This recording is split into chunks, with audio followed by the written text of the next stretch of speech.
আসিয়া আমাদের মাঝে নেই, তবে তার নতুন চকচকে বইগুলো এখনও তার অপেক্ষায় পচে আছে। এখনও নতুন বইগুলো আসিয়াকে খুঁজে ফেরে। আসিয়ার প্রতিটি বই হাতে নিচ্ছিলাম আর হৃদয় যেন মোচড় দিয়ে উঠছিল।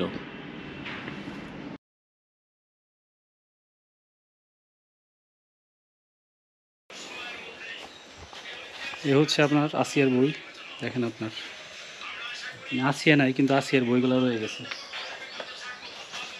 এই দেখেন আপনার আসিয়ার বই। মাত্র 2 মাস, তার মা বলল মাত্র 2 মাস সে বইটা পড়ছে, এরপরে দিয়ে এই ঘটনা ঘটছে। প্রাথমিক বিজ্ঞান।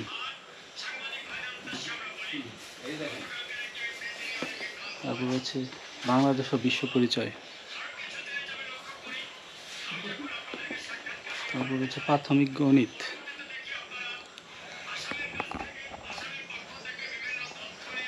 তারপর হচ্ছে ইসলাম শিক্ষা। তো এই বইগুলাই হচ্ছে আপনার আসিয়ার বই। আসিয়া আপনার এই বইগুলো নিয়ে স্কুলে যাইতো। মানে আজকে এই বইগুলো নিয়েও অনেক কষ্ট লাগতেছে যে আসিয়ার বইগুলো হাতে নিয়ে, মানে আসিয়ার কথা খুব মনে পড়তেছে। আজকে আসিয়া নাই, কিন্তু আসিয়ার বইগুলো ঠিকই রয়ে গেছে, স্মৃতি হিসাবে রয়ে থাকবে চিরকাল সবার মাঝে। তো এ হচ্ছে আপনার আসিয়াদের বাড়িতে আজকে আসছি। তো আসিয়ার বইগুলো আজকে আপনাদেরকে দেখাইলাম।